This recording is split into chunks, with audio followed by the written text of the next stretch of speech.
Bien, a estas alturas del Congreso y en la mesa que nos corresponde, creo que podemos hablar que el dolor básicamente es una cuestión del cerebro y es en lo que vamos a basar esta ponencia.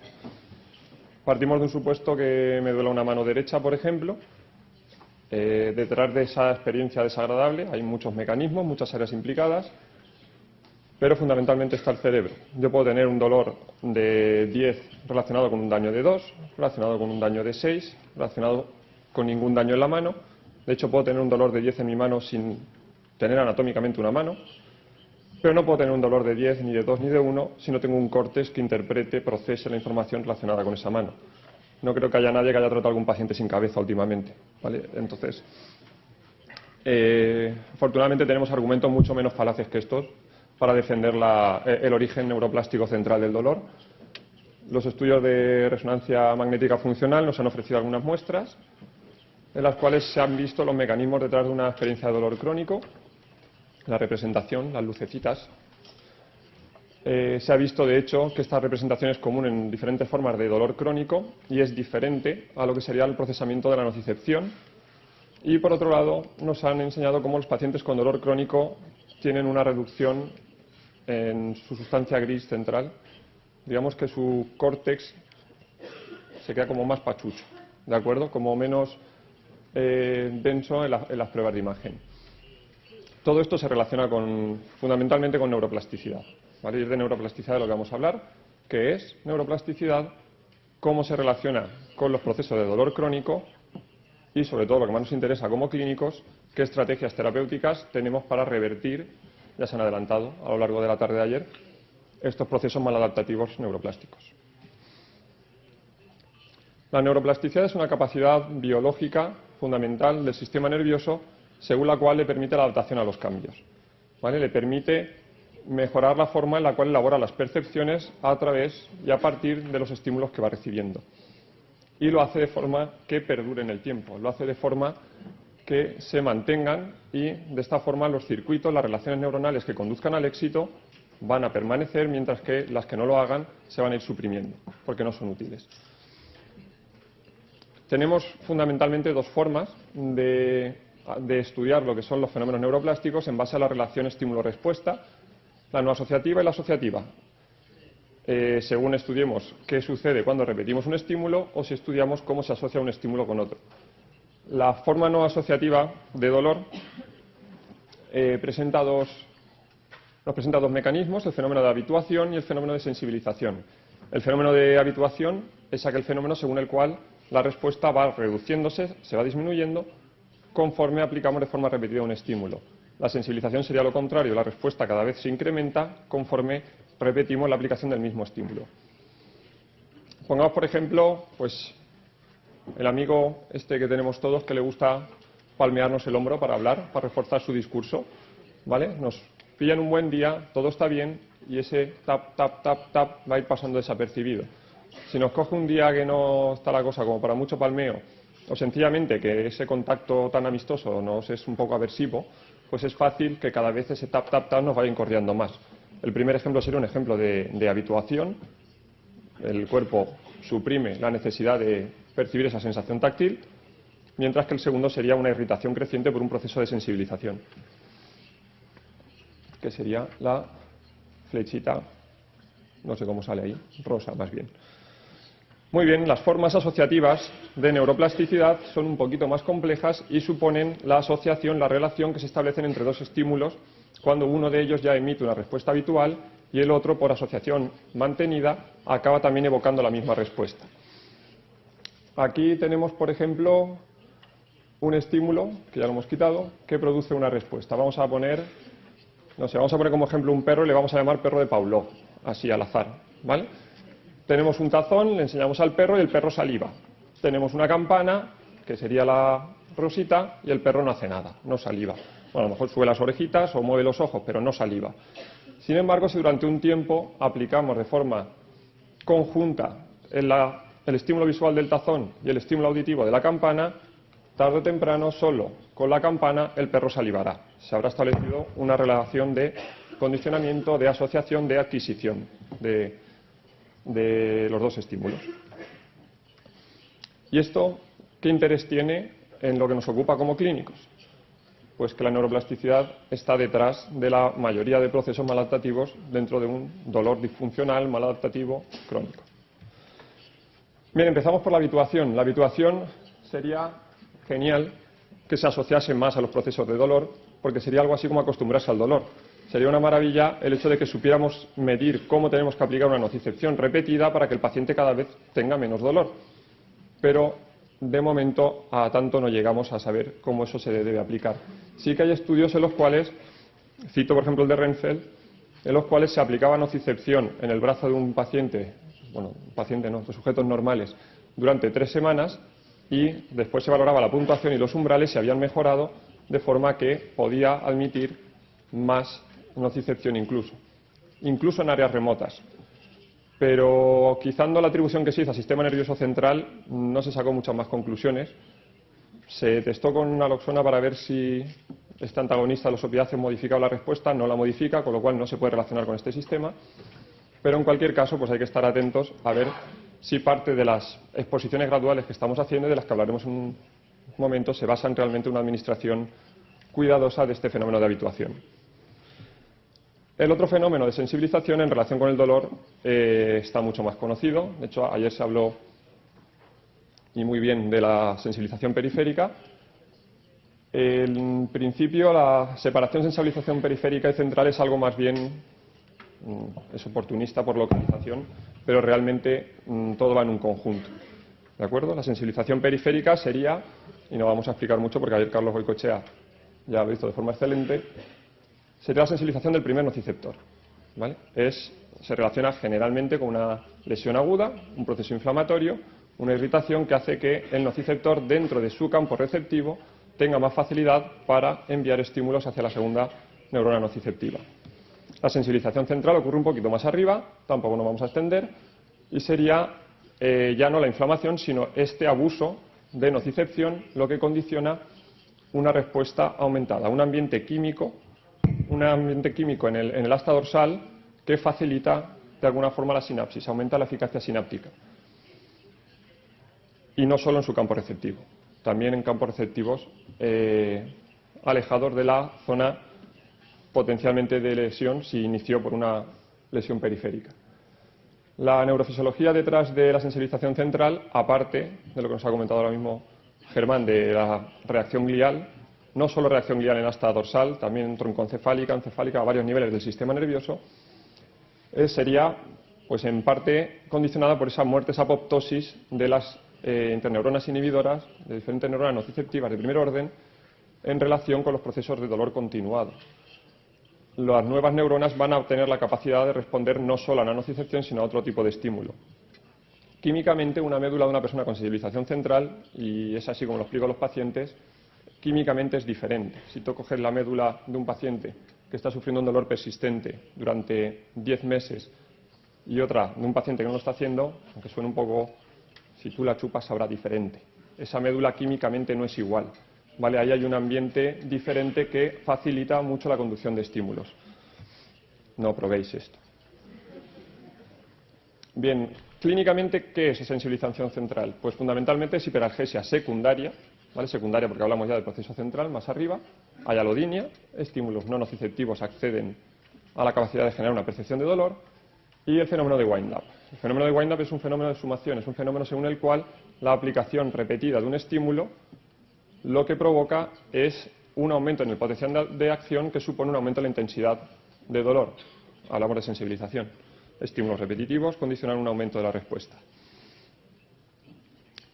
Muy bien, los mecanismos neuroplásticos asociativos pues son quizá un poquito más complejos a nivel de correlación con el dolor, pero podemos resumirlos en lo que conocemos como actitud de miedo y evitación, por un lado, y en la teoría de imprecisión cortical que nos presentó desde hace no mucho Mosley, por el otro. En una primera situación lo que vamos a hacer es considerar el dolor como un estímulo que genera una respuesta de evitación. En la segunda situación hablaremos del dolor como una respuesta basada no solo en la nocicepción inicial, sino en otros estímulos asociados. En el modelo de miedo y evitación, la discapacidad del paciente, la evitación, proviene de una reacción fóbica generalmente al movimiento, relacionada con los movimientos que de forma han precedido asociados a dolor. No solo el dolor, sino otros estímulos pueden asociarse y generar esta asociación, este condicionamiento, y no solo la nocicepción acabará generando esa respuesta de evitación. Veremos algún ejemplo. Pongamos que yo, atándome los cordones del zapato, un día sufrí un dolor agudísimo, muy importante en la zona lumbar. Pues es fácil que no sea de mi gusto el probar a la flexión de nuevo. Si me vuelve a doler y a los 2 días sigue doliendo, seguramente lo que haré será evitar directamente ese movimiento, porque aunque no me esté doliendo, ya anticipo que va a doler. Eso es una actitud de evitación y esa sola actitud ya es discapacitante. El proceso de imprecisión es quizá un poquito más complejo. Comienza por la nocicepción, generando una respuesta de dolor de forma habitual, y cómo estímulos asociados a esta nocicepción pueden acabar generando dolor. Esto se le llama un proceso de adquisición. Y el problema no se queda aquí. El problema es que una vez se ha dado una adquisición y se han relacionado estos dos estímulos, ocurre algo así como que se ha abierto la veda y cualquier estímulo vale para generar dolor. Ya no solo los estímulos rositas, sino que tendremos otros más rositas aún, que serán cosas asociadas a la experiencia dolorosa de un inicio o cosas que se asociaban a ese estímulo nociceptivo y que también de forma aisla tienen capacidad de provocar dolor en el paciente. A este fenómeno posterior a la adquisición se le llama generalización. Y lo que supone la generalización es que el sistema nervioso cada vez codifica peor, cada vez es menos específico, a la vez de juzgar qué debe acabar como experiencia de dolor y qué debe ser despreciado porque no tiene ninguna relevancia en cuanto a proteger al paciente.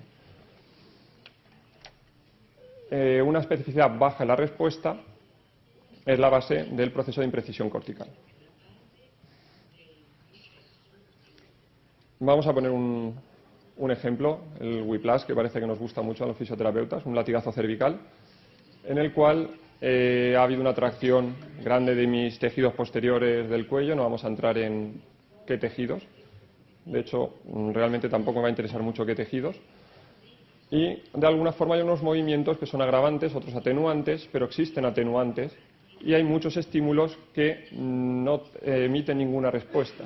Por ejemplo, que yo flexione mi cuello, es razonable que me duela si ha habido una lesión de esos tejidos. Ahora bien, que yo apriete mis puños no tiene por qué doler, o que yo me siente en el coche no tiene por qué doler.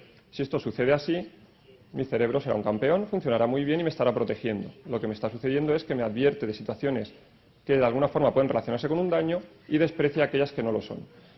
Entonces, mi cerebro codifica bien.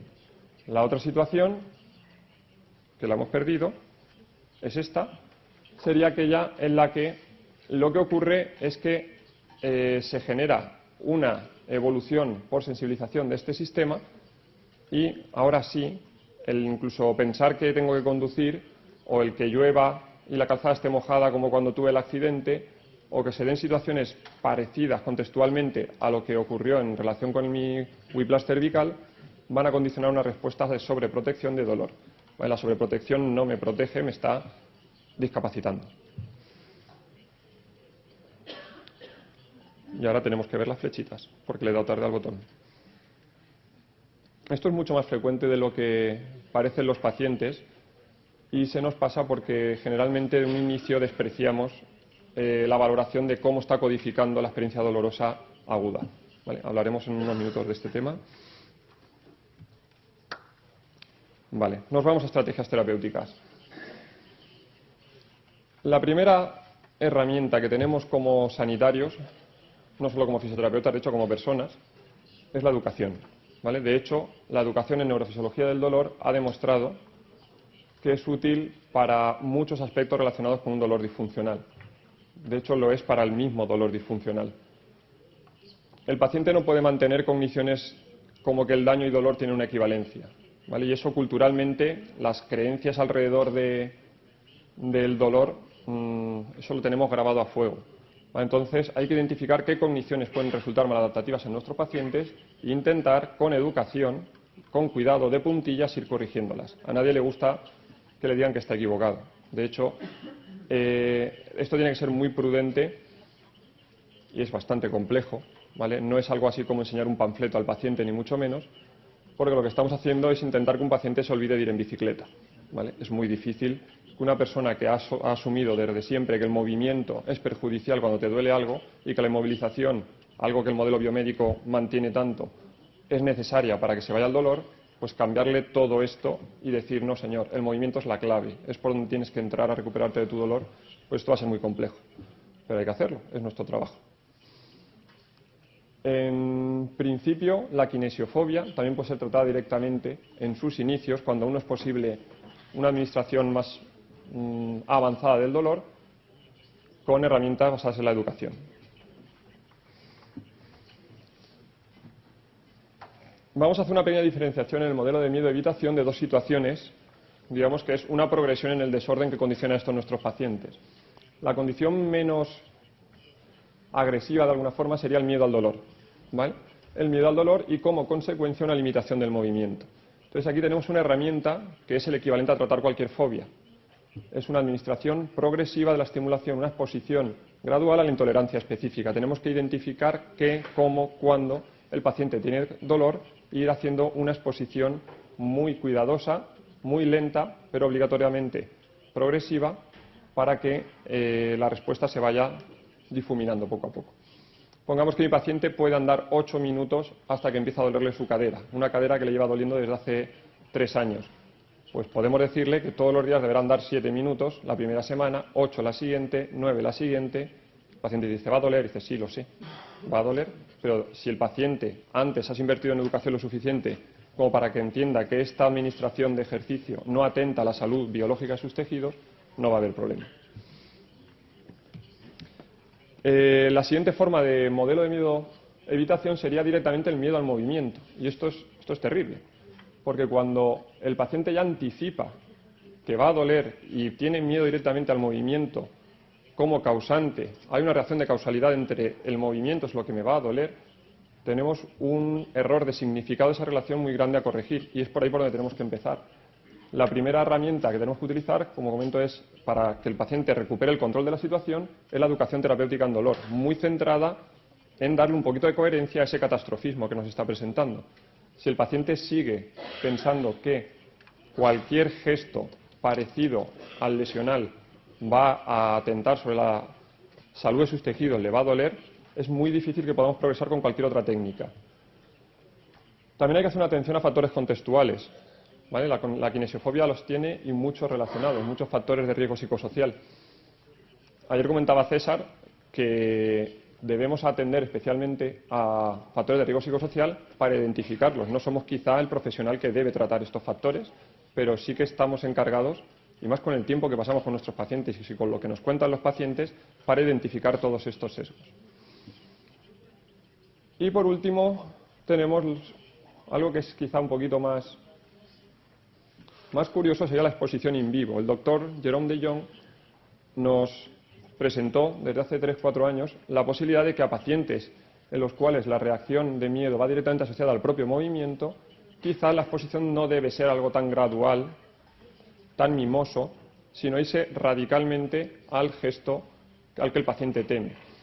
De hecho, en la psicología también existen técnicas de este tipo para determinadas formas de fobia. La exposición in vivo sería, por ejemplo, recuerdo un paciente con un dolor precordial, hombro, cuello, en el cual todos los movimientos quedaban más o menos libres, pero que no podía desvestirse, no podía quitarse la camiseta porque le provocaba muchísimo dolor. Desde hacía 3 o 4 años, creo, cuando empezamos con él. Después de valorar, porque ahí lo que hacíamos es, búscame 10-12 tareas que provoquen dolor, ¿vale? Y administramelas por cuánto temes hacerlas, no por cuánto te duelen si me lo haces aquí delante. Quiero que cuánto miedo te da el tener que hacer este gesto. Entonces, aquí el paciente nos administró en su termómetro todo lo que temía y empezamos por la camiseta y se quitó y se puso la camiseta 20-30 veces en la misma sesión. Y tenía 50 veces que ponerse y quitarse la camiseta durante toda la semana. Os podéis imaginar que le dolía. Esto no es gratis, ¿de acuerdo? Pero es una forma en la cual, en un ambiente controlado, modifica lo suficiente el contexto para que el paciente vaya perdiendo esa aversión al movimiento y por ese feedback inmediato corrigiendo el temor a las consecuencias del movimiento. Y nos metemos en salud representacional, los mapas, que ya se comentaban ayer. He separado en dos grupos lo que serían las herramientas con las cuales trabajamos la salud representacional de nuestros pacientes. Tenemos ese magnífico sistema de neuronas espejo que nos facilita mucho la tarea cuando funciona bien. ¿Vale? Ese es el sistema que nos permite reconocer patrones, nos permite simplemente viendo un gesto el hacer lo propio, nos permite la empatía, no solo en gestos motrices. Y vamos a intentar utilizar a favor el mismo mecanismo que ha hecho que el paciente no discrimine bien, vamos a intentar reeducarlo. ¿Vale? Acordaos de esos homúnculos, ¿vale? Esos seres amorfos pequeñitos con los que se ilustra la somatotopía.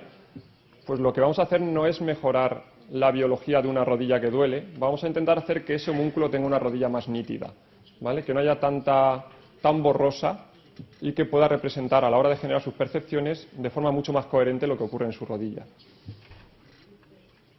La primera herramienta sería la reeducación de la discriminación sensorial. Un paciente con dolor crónico, pongamos en la pierna derecha, si tú aplicas un estímulo táctil, le solicitas una discriminación de 2 puntos, grafestesia, palestesia, vibración, va a tener una capacidad disminuida de asimilación, de reconocimiento de estas sensaciones. Esto es reeducable. De hecho, en pacientes amputados con síndrome del miembro fantasma y en síndrome de dolor subgenral complejo tipo 1, se ha hecho con resultados bastante prometedores. Otra forma de ayudar al paciente a que represente mejor su anatomía, su función, sería la discriminación de la lateralidad. Si yo tengo un dolor crónico en mi mano derecha y a mí me enseñas 100 fotos, 50 derechas, 50 izquierdas, voy a fallar mucho más en el reconocimiento de qué son fotos derechas, de mano derecha, y voy a tardar más tiempo en reconocer las manos derechas. Y esto se ha demostrado que tiene relación directamente con cómo es disfuncional y maladaptativo el dolor de nuestro paciente. Podemos utilizar herramientas como la que presentó el Noi Group del Recognize, que es una serie de fotos en un software que van cambiando y el paciente tiene que ir dándole a las teclas. Yo a mis pacientes les doy revistas mientras esperan en la sala de espera y les pido que subrayen todas las manos derechas, ¿vale? Por ejemplo, ¿vale? Es una forma de intentar reentrenar rápidamente ese juicio perdido que tienen de qué es la lateralidad. Otro grupo de herramientas destinadas a la salud representacional, a intentar reconstruir estos mapas, serían directamente los de intentar generar una ilusión de movimiento, ¿vale? El movimiento aún no es posible, pues empezaremos por el germen, ¿vale? Por la producción, la generación de ese movimiento. Ayer ya nos hablaba Iñaki del potencial del estímulo visual para este tipo de reconversiones, ¿vale? Entonces, los ejercicios de observación serían una primera parte para presentar al paciente cuál es el movimiento que vamos a querer que acabe efectuando sin dolor. Luego tendríamos las técnicas de visualización, de imaginación motora. La idea es que el paciente active los mismos patrones que acaban generando el movimiento, pero sin generar el movimiento, para ver si de esta forma no se asocia con dolor. Hay veces que sí se hace, y hay que empezar mucho antes, ¿vale? Hay gente que simplemente el pensar tengo que hacer un squat completo hasta abajo y subir, ya le duele la espalda. Entonces ahí no empezamos visualizando en YouTube squats, quizá hay que empezar un poquito antes, por ejemplo con educación. Otra forma de generar una ilusión de movimiento sería la terapia con espejo. También se hablaba ayer de ella. La terapia con espejo no es más que utilizar el reflejo del miembro sano para generar la ilusión del miembro afecto dañado. Es bastante más sencillo de lo que parece, pero es bastante más peligroso de lo que parece también. Porque la alucinación visual que tú estás generando, esa ilusión de movimiento, tiene que administrarse con mucha prudencia, ¿vale? De hecho, incluso no pacientes, sino en gente sana, en alumnos, cuando juegan con los espejitos, están durante 5 o 6 minutos con un aturdimiento bastante grande a la hora de volver a utilizar sus manos. O si lo realizas con la caja con los pies, pídeles que suban y bajen escaleras después de trabajar 5 minutos con el espejo. Te vas a reír bastante. A un alumno, no a un paciente. La realidad virtual utiliza prácticamente el mismo sistema. Lo que hace la realidad virtual es modificar el contexto, presentar una realidad diferente a partir de la cual ver si ahí sí puedes generar, sí que puedes construir un movimiento libre de dolor. Pero volvemos a lo mismo, estamos generando una ilusión de movimiento. Bien, transición de dolor agudo a crónico. Esto es tan importante como complejo. O sea, la capacidad de identificar qué paciente desde una condición aguda va a evolucionar a un dolor crónico es una clave que debemos intentar seguir persiguiendo a la hora de investigación, no solo investigación con un ordenador, investigación con los pacientes, de ver realmente cuántas cosas, cuántos mecanismos, qué tipo de pacientes podemos asegurar que a partir de una condición aguda que se va un poquito en los plazos normales, va a haber un dolor disfuncional. Porque quizá en estos pacientes el enfoque va a tener que cambiar bastante. Se sabe que muchos factores de riesgo psicosocial, que el catastrofismo, la kinesiofobia, incluso factores económicos, laborales, se relacionan con esta progresión maladaptativa. Pero aquí también queda mucho trabajo por hacer. Lo que está claro es que en estos pacientes herramientas centradas en la distracción y la analgesia inmediata no van a servir. No están sirviendo porque acaban generando un dolor disfuncional. Entonces, quizás hay que irse a ver cómo ayudamos a ese cerebro a recodificar la experiencia del acontecimiento doloroso. Yo creo que hoy en día ya la evidencia nos está sugiriendo de forma bastante flagrante que en pacientes con un dolor disfuncional o un dolor agudo que va a evolucionar hacia un dolor disfuncional, el trabajar esta salud representacional va a ayudar mucho más que intentar influir sobre la biología de unos tejidos periféricos a los que el cerebro ya hace mucho tiempo que dejó de atender a la hora de proyectar el dolor. ¿Vale? Y aquí entramos en un terreno de alguna forma bastante crítico hacia lo que estamos haciendo con los pacientes. Vale, vamos a cerrar la ponencia con esta frase que me gusta muchísimo, de Vilayanur Ramachandran: tu propio cuerpo es un fantasma que tu cerebro ha construido de forma temporal simplemente por conveniencia. Aquí, digamos, tenemos bastante trabajo para, con nuestro tratamiento, intentar presentar al paciente una realidad alternativa para que pueda construir un fantasma libre de dolor. Muchas gracias.